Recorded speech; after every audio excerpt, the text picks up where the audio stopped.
Breaking tonight, the Trump administration has faced unprecedented backlash, empty hearing rooms, and a ton of resistance as they tried to put together their cabinet. We're looking live tonight on the floor of the U.S. Senate as we expect the president to get the Senate's final word on his pick for Attorney General, Senator Jeff Sessions, who is in the room right now as this goes on live this evening. Good evening, everybody. I'm Martha McCallum. It is day 20 of the first 100. In the final hours of this showdown, over this nomination, we have witnessed new strains of what is left of civility among our nation's leaders. Democrats launched loaded attacks against Senator Jeff Sessions, questioning the bottom line of his character, his decency. In moments, we'll be joined by Fox News Politics editor Chris Stirewalt on how the Democrats are playing their cards here. But first, Chief National Correspondent Ed Henry joins us live on Capitol Hill with the latest on the ongoing vote. Ed. Martha, it got pretty intense in the last 24 hours. As you suggested, racial politics basically at its worst. Accusations flying among Democrats late last night on the Senate floor, led by liberal Senator Elizabeth Warren, that basically they believe Jeff Sessions, one of their Senate colleagues, now the nominee to be Attorney General, poised to be confirmed any moment, is a racist, using in part a letter from the late Coretta Scott King, who opposed his nomination a couple of decades ago for a federal judgeship, to suggest that he intimidated elderly black voters decades ago against getting out and voting. And what was the pressure point here, the turning point, was when Elizabeth Warren suggested that Jeff Sessions is a disgrace. That led Republican Senator Mitch McConnell, the leader, of course, in this chamber, to say that violates a Senate rule about impugning the character of a colleague. In the end, Elizabeth Warren was barred from speaking again from the Senate floor as part of this debate. Some Democrats believing, though, that Mitch McConnell may have made a mistake by making her a hero. She's been celebrated on social media for the last 24 hours for standing up to Republican leaders. But the very bottom line is that Jeff Sessions is poised in the next few moments to finally, after a couple of weeks of delays, to be confirmed as the next Attorney General for President Trump. And here's the real bottom line point and the most important message tonight in terms of the big picture is that when Jeff Sessions is confirmed, we believe in the next couple of moments, that will mean 6 cabinet picks of President Trump have been confirmed out of 15. Why is that significant? Barack Obama at this point in his presidency, as you noted, 20 days, had 13 out of 15. Donald Trump, by the end of tonight, we believe, will have 6 out of 15. So that's less than half. And that gives you an idea of the kind of delays he's been up against and why he has been so frustrated with what's been happening with the Democratic leader, Chuck Schumer. Interesting, because some video emerged today of Schumer from back in 2013 saying that once someone is elected president, he believes it's widely viewed by Democrats, Republicans, liberals, conservatives, that the president should get their team in place. That was Chuck Schumer in 2013, now singing a much different tune. Democrats say in part it's because they're frustrated about how Merrick Garland was treated, never getting a hearing or a vote as Barack Obama's final Supreme Court nominee. But obviously the Trump team feels like this is different. This is the beginning of an administration, not a lame duck presidency, and most of these nominees have not gotten a vote yet. But finally, Jeff Sessions getting that vote right now, Martha. Ed, thank you very much. So here now with more, Fox News Politics editor Chris Stirewalt. Chris, good evening to you. Good to see you tonight. Howdy to you, too. You know, the bottom line is that these people are going to get through thanks to Harry Reid. So the question, the question that is posed here to the Democrats is, you know, why are you doing this? So obviously they believe it's politically expedient for them and that this is the way they should go, to kick and drag and scream on every one of these. Well, you got to feed the bulldog, and in American politics, the bulldog is your political base, and for Democrats, they will define their party by maximum resistance to Donald Trump, probably much in the same way that Republicans defined themselves in the past 8 years, maximal resistance to Barack Obama, and they are going whole hog. They are all in. So when you look at the words that were used by Elizabeth Warren, I mean, basically she was using the racism card. She's now playing sort of, you know, why did they make me sit down and shut up card, saying that other people, men, Ted Cruz, when he exhibited similar behavior, was not asked to do the same. Is racism and sexism, is this the way to reach the Democratic populace? Well, we should start out and stipulate that maybe the Republican senators ought not be such special snowflakes that they can't hear a letter read from Coretta Scott King that's already in the congressional record anyway. Maybe They're they should. very special snowflakes, though, most of them. They're so special, and they have drivers, and people take them places, and they eat lovely lunches. But they should probably calm their outrage engines. However, Elizabeth Warren is leading her party down a rabbit hole. She is leading them into a trap. And the trap is that by running as the party of anti-racism and anti-sexism, basically keeping Hillary Clinton's campaign going, they are going to keep losing. If this is what they do, America in the past 50 years has come enormous lengths on the issues of race. Are there still things to be done? Yes. Do Americans wish that we could eradicate racism as it still stands? Of course. What do voters care about at home? What are the voters in counties that switch 20 and 25 points from Obama to Trump? The same voters who voted for Barack Obama and voted for Donald Trump in the upper Midwest. What do those people care about? They care about jobs, and they care about national security. Jobs and national security. Democrats used to know that. Bill Clinton knew that. LBJ knew that. FDR knew that. Rahm Emanuel knows it, apparently. Rahm Emanuel knows it. By goodness, he does. And Democrats have forgotten about it. They're running as the party of anti-racism. Americans hate racism, but they hate being poor more than they do addressing vestigial racism in American culture. Chris Stirewalt, thank you, sir. Good to see you as always. So in the weeks, days, and hours leading up to this moment, Senator Sessions' imminent confirmation tonight, Democratic attacks on the veteran senator kept escalating, culminating in allegations that he is outright racist, as you heard us just discuss. Democratic Congressman Cedric Richmond wrote, quote, Senator Sessions is as much a friend of the black community and civil rights as Bull Connor and the other good old boys were during the civil rights movement. Another longtime senator, Republican Chairman Orrin Hatch, slammed what he called a standard Democratic attack line. I've been shocked. Here's Senator Sessions has served here 20 years. Yes, he's conservative. And yes, he's from a southern state, Alabama. But it's almost like anybody from Alabama has to be, any white man from Alabama has to be a racist. And that's about the attitude you get from the Democrats today. And that's just total bunk, and everybody knows it. Sarah Iskur Flores is spokeswoman for Attorney General Designate Sessions, and Michelle Joando is Vice President of Legal Progress and the Center for American Progress. Good to have both of you here. Michelle, first to you, react, if you would, to what you heard Senator Sessions just say. He said, in a sense, that it's sort of reverse racism. You know, I think it's important to remember when Senator Elizabeth Warren was on the floor yesterday evening, she wasn't just reading her words, she was reading the words of one of our most beloved civil rights icon, the widow of Reverend Dr. Martin Luther King, who in 1986, this is not in the 60s or 70s, in 1986 said that then Jeff Sessions should not be confirmed as a judge to the Alabama court. And there were a host of reasons, including his prosecutions of 3 black activists who were working on registering voters in Alabama. That is a real reason not to move forward. Right. And I think the question for voters and for everyone to look at is, have things changed that much for us to say that the reasons why we couldn't confirm him in 1986 to be a judge, has everything changed? And now in 2017, an opportunity to respond to what you had to say there. Sarah Iskur Flores is spokesperson for Senator Sessions. Sarah, go at it.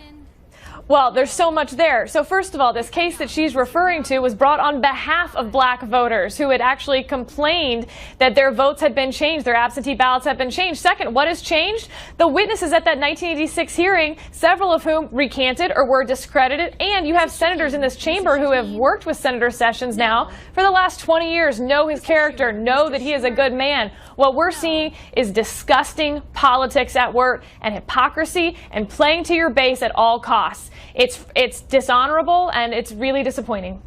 You know, Michelle, one of the words that was led to her being told that she had to be silenced last night actually came from Ted Kennedy, who said that he believed that the senator was a disgrace. And that was actually the letter, according to Senator John Cornyn, that led to that admonishment, not the Coretta Scott King letter that you pointed to. Correct. Well, Well, you know, yesterday, as we kind of consider what happened, that was not an admonishment around a Senator Kennedy letter. That was Senator Warren seeking to move forward to put a letter, which I should add was not entered into the record after she requested it from then Senator Strom Thurmond, and was seeking to do so yesterday. But listen, I served for a number of years in the Senate. It is one of the most wonderful institutions we have. There's a certain level of deliberateness and comity that we have. Not anymore. But are we really at the point that hearing words that we tend to disagree with then that means we have to censure our colleagues? I think we saw a low moment yesterday. Of the Senate. She had agreed to those when she was sworn in. And on top of that, you have Harry Reid getting rid of the filibuster. You have Democrats at the highest levels of hypocrisy between the Biden rule, between Chuck Schumer's comments with President Obama in 2009. I mean, there's just, it would be laughable if this weren't D.C., except that we've come to accept it as acceptable.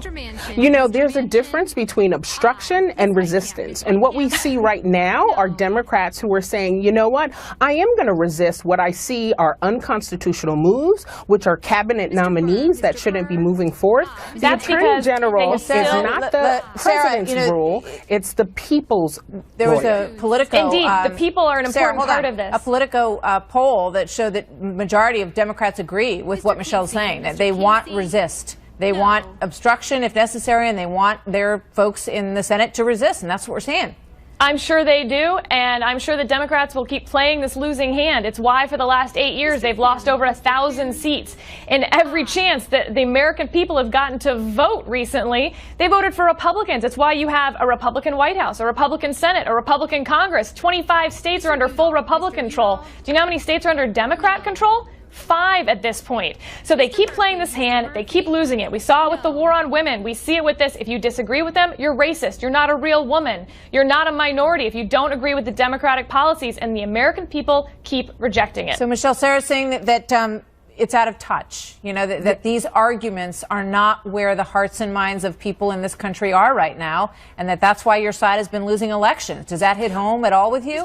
You know what? I agree. The one thing that I will agree is that Americans aren't into labels. What we are into is how do we move forward together in a world where everyone's rights are respected equally. But that's and what not we what often we've heard see in this argument with Senator Sessions. Well, I mean, look at Arlen Specter, for example, who, you know, before he passed away, asked people to reconsider Senator Sessions. He said, I was wrong on him in 1986, and now that I know the man, I feel very differently. So why, you know, is Elizabeth Warren grandstanding here? Or well, I think it's important to also recognize that Evelyn Turner, who was one of those activists who was maliciously prosecuted by Senator Sessions, in a recent USA Today op-ed said he should not move forward to be the Attorney General. That's not anybody else's words. That's one of those 3 activists who was maliciously prosecuted. And her son, by the way, the son of her husband and her, who were both prosecuted, endorsed Senator Sessions, as have many Alabama Democrats. The son versus the mother. And I think we all listen to our mother as much as possible.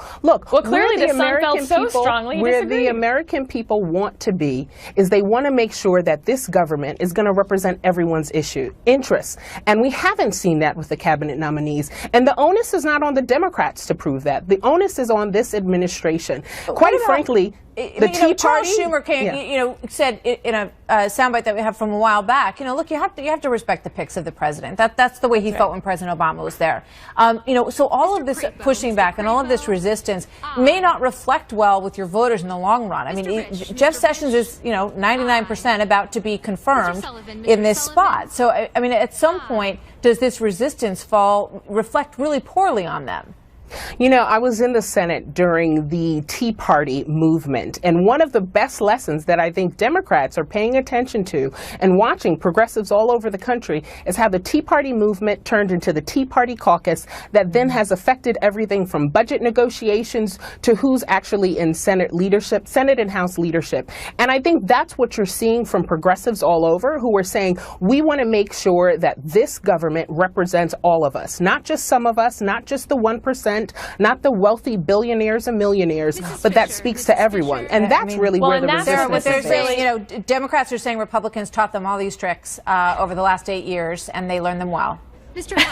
Well, and that's frankly not what any of this is about. This is about the Democrats refusing to accept that Donald Trump won the presidency. It's why they won't confirm his picks. It's why they wouldn't meet with the nominee Gorsuch for his Supreme Court nomination. Any chance they get, they wish that it could be November 7th again and that they could redo this election. But the American people voted, and they voted Donald Trump into the White House. So all of this effort isn't going to work, and they need to move on. And Sarah Esker Flores, thank you very much. The votes are being tallied as we speak, and we expect the final results on this vote any moment now. We're going to come back to that. Also, we'll get new reaction on the silencing of Elizabeth Warren. Who won in the end? Warren or the GOP senators who reprimanded her? Dr. Charles Krauthammer and Karl Rove coming up next. Breaking tonight, big news. We are just moments now from the final tally on the nomination for Senator Jeff Sessions for Attorney General. From the state, Democrats have attacked the Sessions pick from the get-go. And as we mentioned, one of the big controversies still echoing across Washington tonight involves Senator Elizabeth Warren, and a rare move that was taken by her GOP colleagues last night to block her from any of the Sessions debate. It came after she broke Senate rules of decorum by reading a letter that described Senator Sessions as, quote, a disgrace. He is, I believe, a disgrace to the Justice Department. Those were the words of Senator Ted Kennedy. Coretta Scott King also wrote to the Judiciary Committee, a person who has exhibited so much hostility to the enforcement of those laws. The senator is reminded that it is a violation of Rule 19. Mr. President, I don't think I quite understand. I'm reading a letter from Coretta Scott King. Not pertinent necessarily what you just shared. However, you stated that a sitting senator is a disgrace to the Department of Justice. The senator will take her seat. That was the scene last evening, but we have breaking news right now. We can report that Senator Jeff Sessions appears to have the votes, the 51 votes that he needs to be confirmed by the full Senate as the Attorney General of the United States in the Trump administration. So we'll keep a close eye on that as that process continues. But he does appear to have the 51 that is necessary to confirm him for that position, making him the sixth person to pass that threshold for the Trump administration out of 15 in the remaining spots of the cabinet would be 9. Joining me now, Dr. Charles Krauthammer, syndicated columnist and Fox News contributor. Charles, good to see you this evening. Welcome. Your thoughts on what we are seeing, we're witnessing here, and also on the Elizabeth Warren moment that we just all listened to. Well, I have a piece of breaking news. The sun will rise in the east tomorrow. Look, everybody has known that Sessions was going to be confirmed. What we saw over the last 24 hours or so was kabuki theater. The Democrats are completely powerless, so they're trying to get attention, and they are also trying to placate a very agitated base that has not recovered from Election Day. It has occasional remissions, but the anxiety and the depression are still there, so they have to appease them. But this was all for show. And what we saw as part of that show was Elizabeth Warren being quieted and being essentially shut down by the GOP, which I thought sort of helped everybody. It sure made her, it made her day. Yeah, it gave her tremendous attention, probably a lot of cash for 2020. Mm-hmm. And for Republicans, they didn't look that good, but they've got the majority. They're going to get the cabinet. They're going to get their Supreme Court nominee. And if you're looking at this nefariously, and I think with Mitch McConnell, you've got to assume that he usually looks 2 steps ahead. Who would you rather have as the front runner for the Democrats than Elizabeth Warren? If you can give her a gratuitous boost, why not? If the Democrats run a left-wing Democrat, they're more likely to lose than if they run a centrist. So I think it's win-win all around here. So you think this is a very crafty move, even if it made him look bad temporarily by Senator McConnell. I just want to put up a tweet because you mentioned the prior election, and Elizabeth Warren may be thinking, as you point out, Charles, quite clearly about the next election and getting herself ready for that. She's done a ton of fundraising off what happened last night. And here, Hillary Clinton sent out this tweet, and she's quoting Mitch McConnell. She was warned. She was given an explanation. Nevertheless, She persisted, and then Hillary Clinton adds at the bottom, so must we all, Charles. Oh, my. Well, if you're going to rely on an endorsement from, shall we say, the most shocking loser, except for the Atlanta Falcons, in our lifetime, I don't think you're off to a good start. This is sort of the old theme, the Republicans and the war on women. You know, a gentleman telling a woman to be quiet. They play this card every time. It never works. So if they want to exhaust themselves, the Democrats, on playing that card, be my guest. Whether McConnell was actually thinking of a three-cushion shot here, I have no idea. But I'd like to think he was. Senators in the chamber wishing Charles, thank you very much. to change their vote. My pleasure. If not, Senator the Warren ayes isn't are the only 52, lawmaker the nays unlikely are to 47. get behind President Trump and his cabinet picks anytime soon. A new online poll from Politico shows a majority of Democratic voters are giving elected officials the green light to obstruct at every single turn along the way here. Joining me now, Karl Rove. He is former Deputy Chief of Staff under President George W. Bush and a Fox News political contributor. And Karl, I know we're going to listen in here, Karl, for 1 second. Let's just enjoy this moment.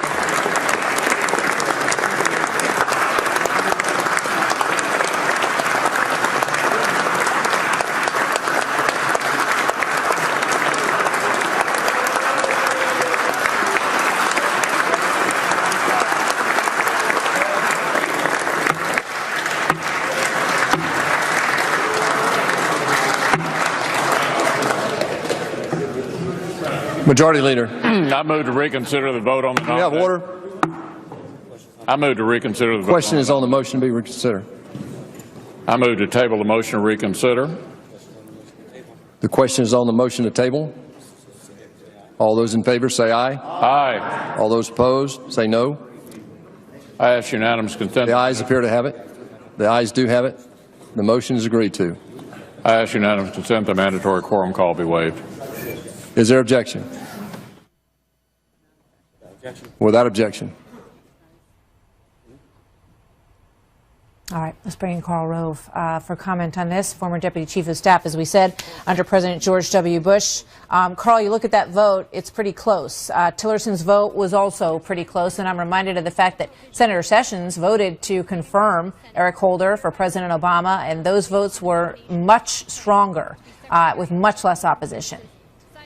Yeah, look, I thought one of your previous guests who sort of blamed us on the Republicans forgot the fact, she said the Tea Party set this in motion.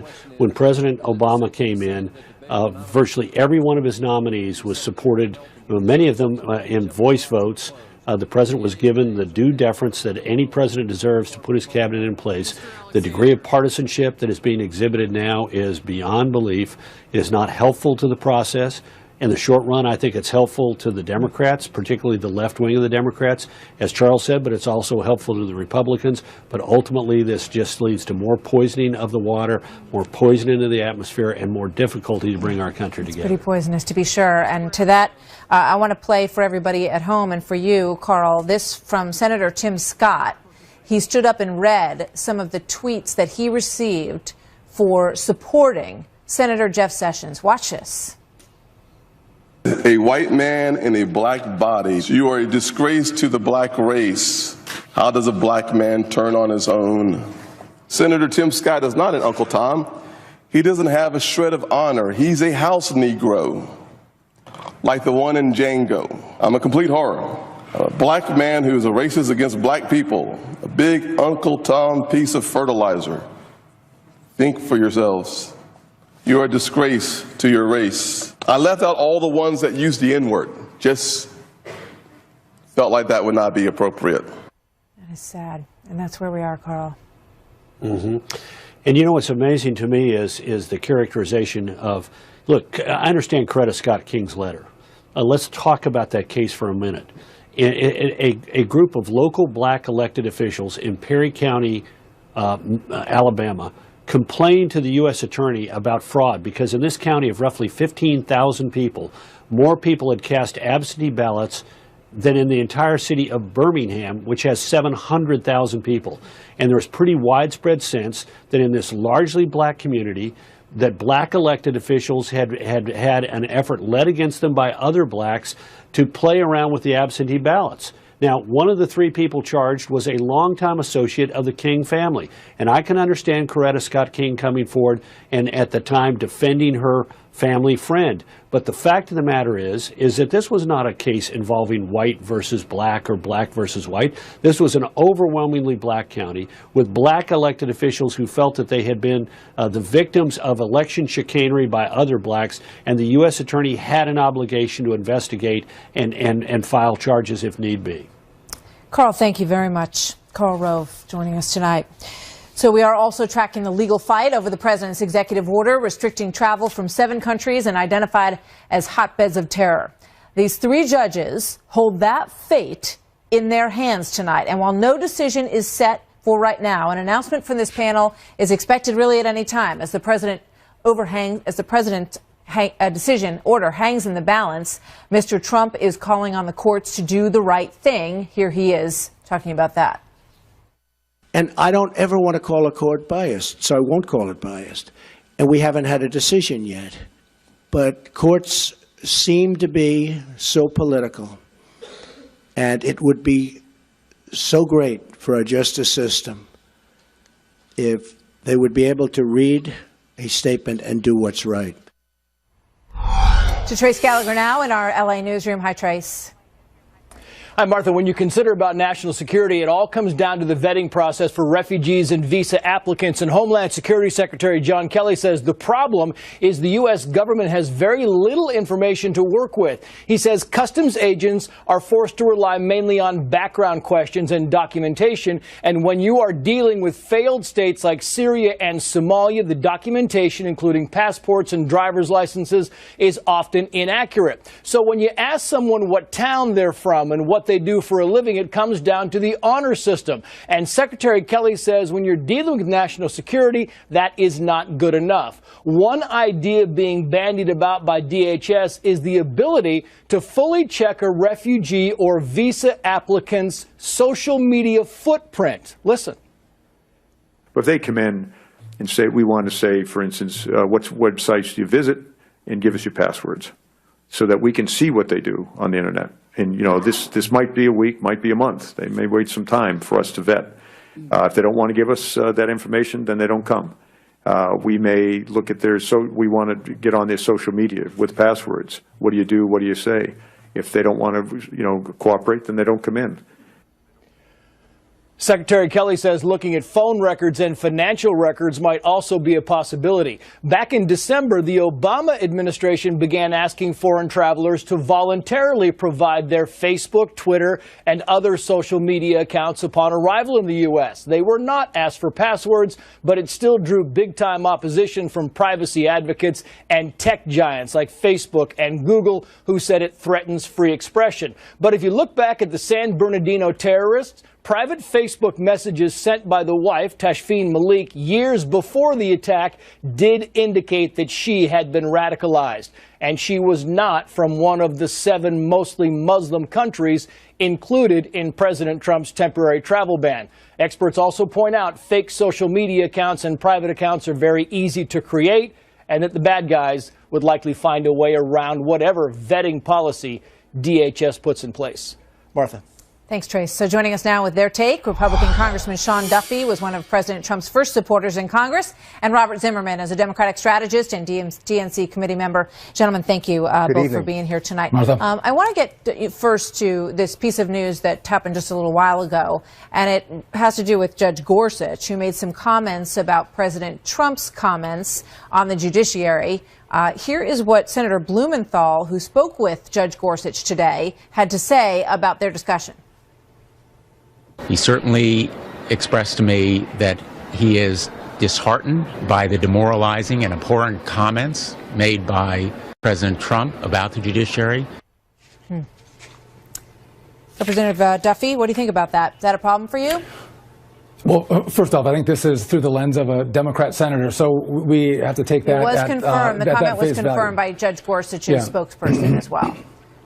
Okay, so with that said, listen, I don't want our president to go after the courts, whether it's Donald Trump going after the courts or when it was Barack Obama who went after the Supreme Court in the State of the Union in 2009 or 2010. I think it's counterproductive, especially when you have a case in front of the court But I think what Donald has done very well today is he actually laid out the law that the court is supposed to be considering in regard to his temporary pause. And I think to educate the American people about what he's doing, why he's doing it, and why he's legally right is incredibly important. None of us should be surprised, Martha. Donald Trump, one of his key campaign issues was, I'm going to go through an extreme vetting process to make sure I keep you and your family safe, to make sure terrorists don't infiltrate our refugee program. All right. Laura Ingraham, who's been a big supporter of President Trump, had this to say in a tweet with regard to Judge Gorsuch. She was none too happy about his comments. She said Judge Gorsuch's comments about President Trump's tweets are concerning. Judges Pryor or Hardiman know better doesn't bode well. Robert, what do you think of it? Well, that's Laura Ingraham being what she is, just a right-wing talk radio hostess. And sadly, she has too much support amongst too many Republican members of Congress and those who are more concerned with partisan talking points than Robert, she's merely expressing her opinion about Judge Gorsuch's comments, and in her mind, she's saying that she thinks this is problematic for him as the nominee, and that's what I'm asking you to comment on. Well, quite frankly, Martha, I think it's to his credit that he spoke up and defended the integrity of the judiciary. Well, it may work well with him in the Senate confirmation process then, and maybe that's exactly what he was doing, that's showing not his going to be independence. enough. But the bigger issue, Martha, is the fact that President Trump has pursued a strategy of insulting judges who disagree with him, actually attacking Judge Curiel with such vile language that Speaker of the House Paul Ryan said his language was the textbook definition of racism. And the sad aspect of it is, to paraphrase Donald Trump, even a bad high school student would know the separation of powers and the system of checks and balances in our country. You know, at the end of the day, Chris Stirewalt talked before about senators, who are fragile snowflakes. And I just want to throw the idea out there for a moment that perhaps these judges also are human beings, and that in some cases things do become politicized, and that's what President Trump is commenting on here. Is it? Do we live in a world Martha, where we can't say anything about a judge or suggest that perhaps they're politicized? Which many listening to that call last night might have come away with the same response? Martha, when he refers to a judge as a so-called judge or uses racist language to describe another judge, he's not making an intellectual argument. He's obviously trying to stoke fear and play to the great panic. He's expressing an opinion, as you're doing right now. Representative Duffy, what do you think? Listen, I would just say, Donald Trump is Donald Trump. And when he disagrees with people, for good, bad, or the ugly, he goes after them. I just think he has to realize he has a different position today as president, and we have a great balance between the presidency, the executive branch, and our courts. I would just note that if Judge Gorsuch thinks that he's going to get any love from the left by making comments like this about Mr. Trump, President Trump, he is sorely mistaken. If he's going to get 8 senators to vote for him, the left is going to go absolutely wild. So I think he should realize who are his friends and be very cautious about what he says about the man who gave him the nomination. Congressman, this is not about friendships. Robert Zimmerman, thank you. Okay. Congressman Duffy, thank you as well. Thank you. Also tonight, President Trump moves to defend his daughter after a growing number of retailers decide to dump her brand. Plus, Missouri becomes the latest state to go head-to-head with the unions. Is this another Wisconsin? And the Missouri governor next on why he has decided to take on the unions in his state. There's a live shot of the Senate where they have just confirmed Senator Jeff Sessions of Alabama, who will be sworn in soon, we are told, as the next Attorney General of the United States. He takes over the job that was held by Loretta Lynch and Eric Holder, and no doubt will be a very different representative as the Attorney General under the Trump administration. We see everybody sort of milling around there as they get ready for confirmation. They're also dealing with the Tom Price nomination, which is next up on the list. We'll take you back there as news demands. In the meantime, also tonight, President Trump has made it a point to sort of play nice with the unions. Some of the leadership was invited to the White House almost right away after he was sworn in, many of whom have been surprised in terms of the support for his candidacy last November, which is usually mostly Democratic in its support. But could that be at odds with some of the battles that we're seeing on the state level? One of them came this week in Missouri, as the Show Me State became the 28th right-to-work state in this nation. Here with me now, the man who just signed that legislation into law, the new Missouri governor. He was elected in November. Eric Crichton, it's good to have you here. Governor, welcome. Martha, great to be on with you. Thanks for having me. So you have a right-to-work state, which means that if you are in a union shop, basically, you don't have to pay the dues and you don't have to, write your check for an agenda that you might not agree with politically, right? That's exactly right. Right to work is really simple, and it just says that anyone in the state of Missouri can work at a job without being forced to pay dues to a union that they might disagree with. And the reason why this is so important for us to get done is that it leads to more jobs.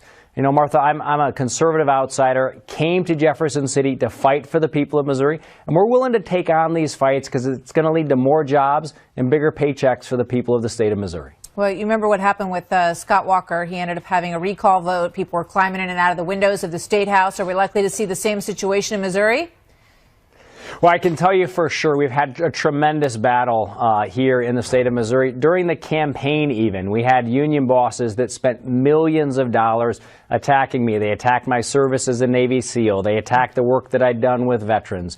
They're going to continue to attack us. But look, you know, I'm a Navy SEAL. I'm a fighter. I came to Jefferson City to fight for the people. And if we have to take on the union bosses, we're going to do that. We're going to take on the trial lawyers. We'll take on the special interests, the career politicians, the political insiders. We're putting an end to politics as usual so we can take Missouri in a new direction and make sure we get results for the people. It's pretty hard to imagine someone actually going after someone because of their service as a Navy SEAL, but apparently they did. You saw the president sort of embracing the union leadership, and you know there was a lot of blue collar crossover in this election, which is very interesting, and a lot of Republicans really want to try to build on that strength. So, are you working against that?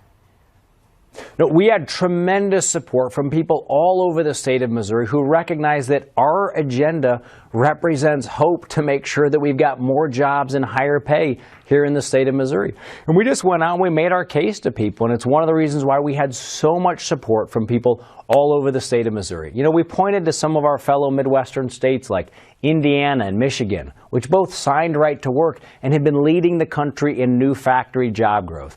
We let people know that, you know, folks in right to work states today are earning more money than people in the state of Missouri. The fact is this is going to lead to more jobs and higher pay, and it's one of the reasons why, you know, the people are smart. And they recognize that some of the elites, whether they're union bosses, special interest insiders, career politicians, they've been pushing a lot of falsehoods. People sent us to fight for them. That's what we're doing, and we're really excited about the tremendous support that we've built for this across the state of Missouri. Interesting story. Governor Greitens, thank you very much. Good to have you here tonight. My pleasure. Thanks for having me on.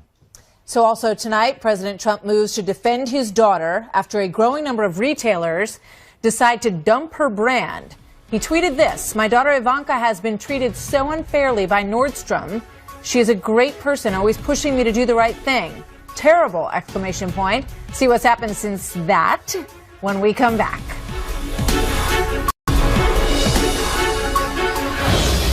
Developing tonight, retailers are taking on Ivanka Trump and backing off her clothing and shoe brand. Nordstrom has officially severed ties with the first daughter's product line, and other retailers Neiman Marcus, Belk, and Jet have also pulled her products from their websites. Marshalls and TJ Maxx also created some controversy when they told employees to throw all Ivanka Trump signs in the garbage. Here now is Katrina Pearson, America First Policy spokesperson and former Trump campaign spokesperson, and Jessica Tarlov, Democratic pollster and senior director of research at Bustle.com. Ladies, good to have you here tonight. Yeah, thanks, Martha. Kat, what do you make of it?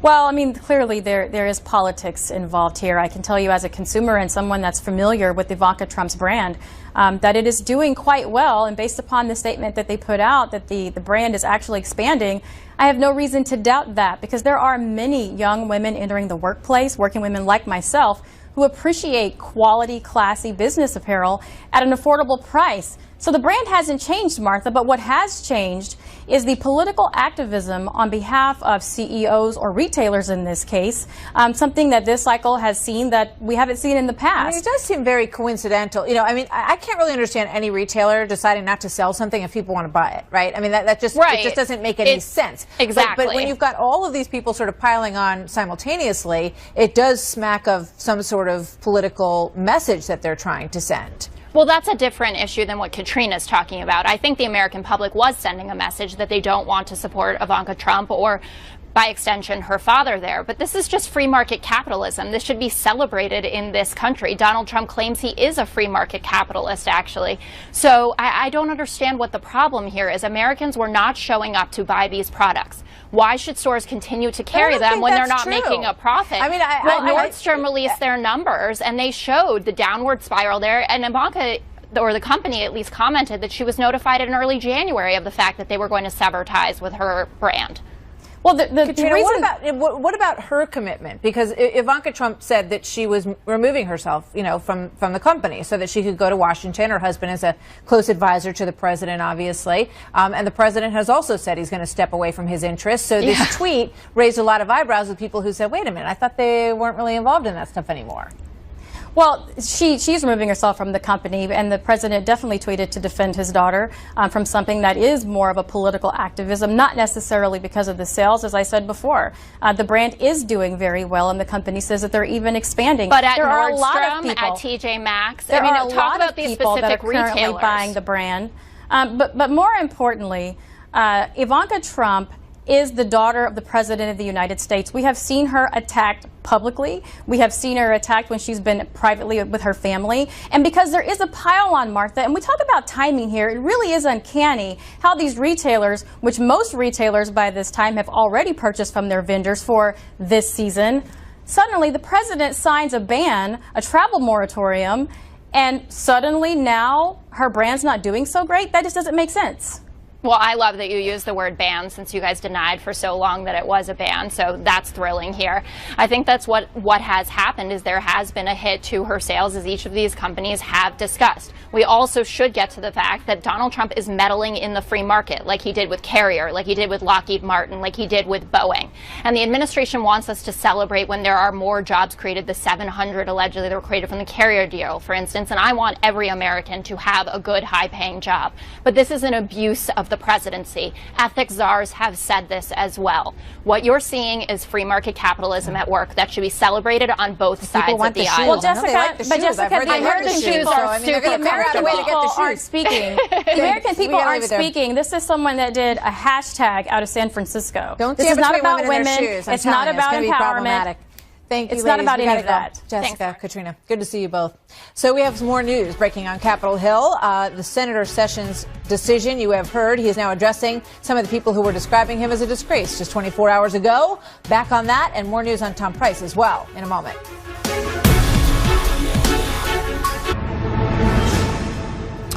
So I want to thank those of you who supported me and had confidence in me in moving this forward. I want to thank President Donald Trump. He believes in the rule of law. He believes in protecting the American people from crime and violence. He believes in a lawful system of immigration that serves the national interest. And within bounds, those are things that may, from time to time, come before the Office of Attorney General. And I look forward to lawfully and properly advancing those items and others. Senator Jeff Sessions, just moments ago on the U.S. Senate floor, bidding farewell to his Senate colleagues and following his confirmation as the next Attorney General. And we're just learning that he is expected to be sworn in tomorrow. For more, we go to our chief national correspondent for a quick wrap-up of the breaking news tonight. Ed Henry is still live with us on Capitol Hill.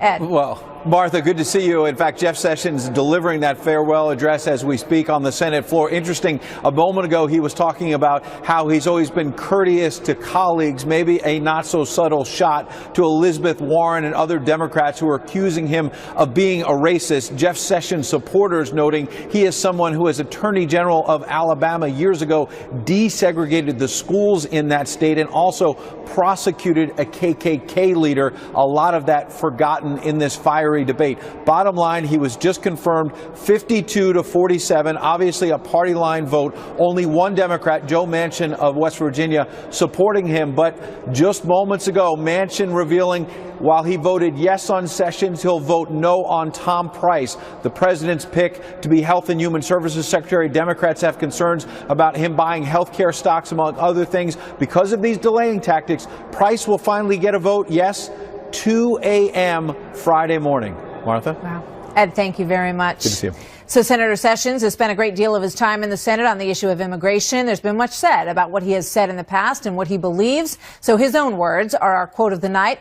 He said this: Republican voters believe we should have a lawful system of immigration that serves the national interest. They don't believe we should commit the United States to further globalist policies that diminish the sovereignty and freedom of Americans to act in their own interest. He will lead the Justice Department now under President Donald Trump. Thanks for joining us on another busy night. Stick around. We'll see you tomorrow. Have a good night, everybody.